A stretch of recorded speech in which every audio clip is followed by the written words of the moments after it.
Hey, I don't come, meaning I am here again. And okay, turn it down, turn it down. I just want to give you hints on acting, how to act, basically. Not like how to act.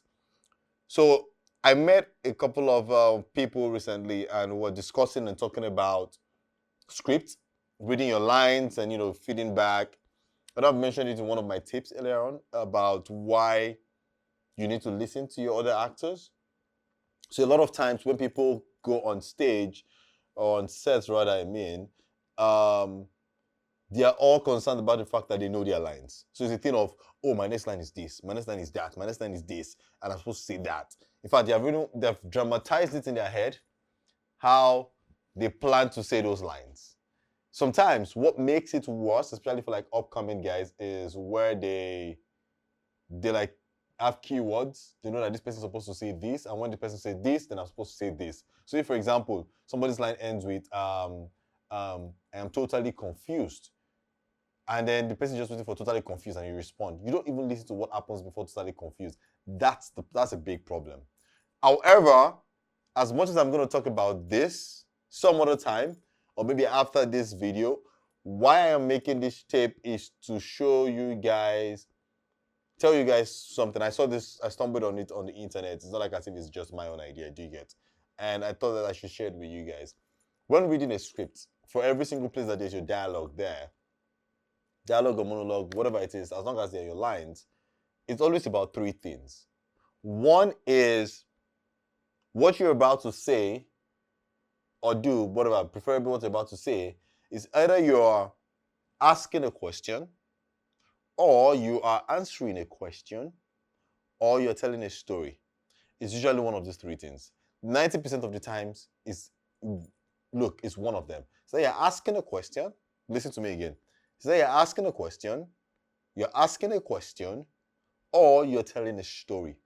So how you say your lines would either fall in that category. There's sometimes that you're asking a question and you're not necessarily, there doesn't have to be an answer, but it feels like you're asking a question. So I'm just going to go through a script. Sorry, most of my scripts are on my iPad. And I'll just read a couple of lines and tell you, and then you see what I'm trying to say. So there's this character, man, is saying, he's talking to his, the lady is talking to the husband. Yeah, and this is what he's saying. I don't want to see him again, Efe. I don't want to hear his voice. I don't want to know he exists in this house. And if he's responding, come on, babe, it was an accident. I don't want to see him again. I don't want to hear his voice. I don't want to see. Statements like that is not about, look at the context. Forget about question mark or no question mark. It doesn't sound like as if she's asking a question. It feels more like she is telling a story, or she is answering a question. Now, why I say these two is, these are like acting choices, and based on the director, what he wants. Because now she's saying, I don't want to see him again. I don't want to hear his voice. I don't want to know he exists in this house. If I decide to say it in the manner of, I am answering a question, and I can start with, even you, the other person may not even have said anything. It might just be expression. It might be like a pleading eyes, more like, babe, I'm sorry, and that's what he's trying to do. That eyes alone is already asking a question. Do you get what I mean? Him not saying anything is asking his babe a question. Now she's answering that question by saying, I don't want to see him again. I don't want to hear his voice. I don't want to know he exists in this house. Listen, it sounds more like answering a question. Now the guy responds, come on, babe, it was an accident. That is him trying to tell a story. Come on, babe. So the way he's going to say it, I'm not going to do it like, come on, babe, it's an accident. No, because that's me like answering a question. Or, I don't know if you get what I'm trying to say. It feels like a blindfold is just taken off, basically. Like when you get it, when you key into it, you're going to fully understand it, and you'll be able to apply it in every single scene that you're playing. So now it says, come on, babe, it was an accident. It's telling a story. The mood, the mannerism to which he's going to say those lines would almost suggest like someone that is telling a story. Now, Ulo says, an accident. I almost lost our baby because of his foolishness. Coconut oil. If a coconut oil on the floor, Question, question. In fact, they've helped with this one because they have put some question marks. She's asking questions. He responds, can you, and then she continues, can you hear yourself? What if our child died? Still question. Now, if it goes, you are angry and you're scared, and I get it, but it was an honest mistake. He didn't mean to hurt anyone. He's answering a question. You know what? Pick any script and check. Any script. And you're going to figure out that 90% of the time, the lines fall within that bracket. It's going to be something. It's either you're answering a question, you're asking a question, or you're telling a story. And all of this will determine how those lines will be said. How you're going to say that it's going to make sense, how it's going to carry weights, and how you understand what you're saying. Remember earlier when I started the video, I was talking about how you need to listen to your other actor. Listen.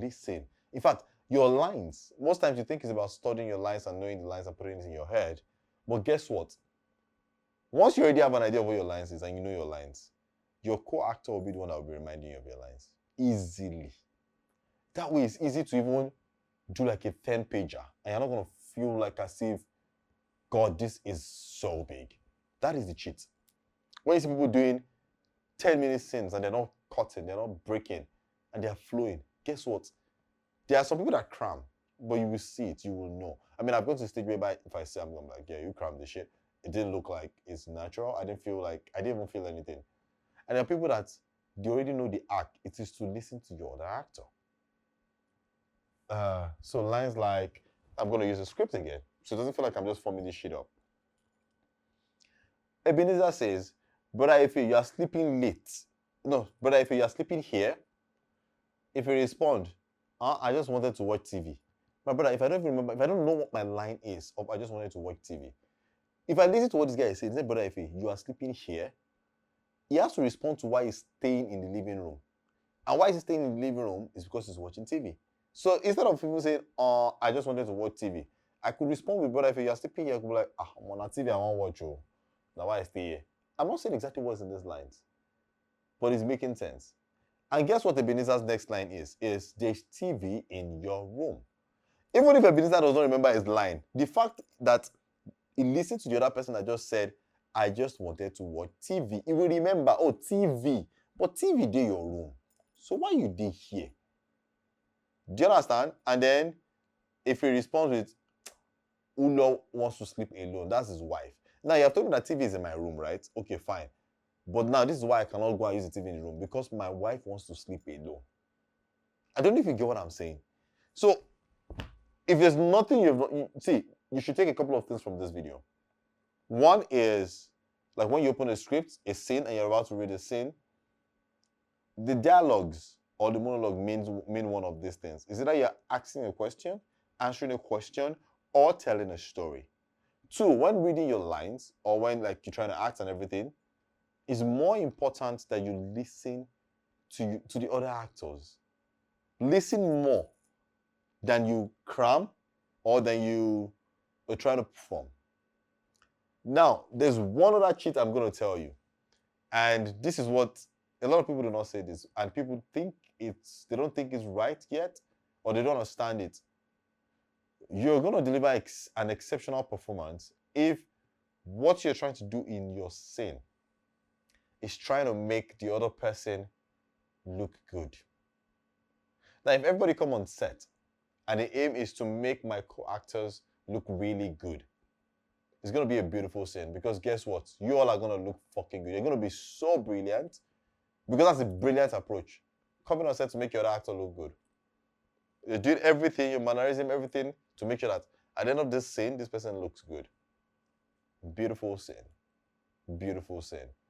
Yeah, so that's all I need to talk about for this one. It's very important, guys. Please subscribe to my YouTube channel. Subscribe now.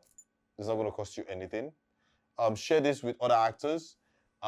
Most of my experiences are based on Nollywood. That's Nigeria, which is probably like one of the biggest industry in the world. I know that it might apply to some Hollywood scenario, but then again, knowledge is just knowledge, you know. Take it, add it up. If you have suggestions, please drop it in the comment section. If you have questions, ask in the comment section. Hopefully when next I get to make a video, I'm going to be able to answer some of the questions. But yeah, my name is Jide J. Blazo Igule. I'm an actor, director, producer based in Lagos, Nigeria. Open to travel, open to work in Hollywood soon. Right. All right, have fun, guys. Thank you so much.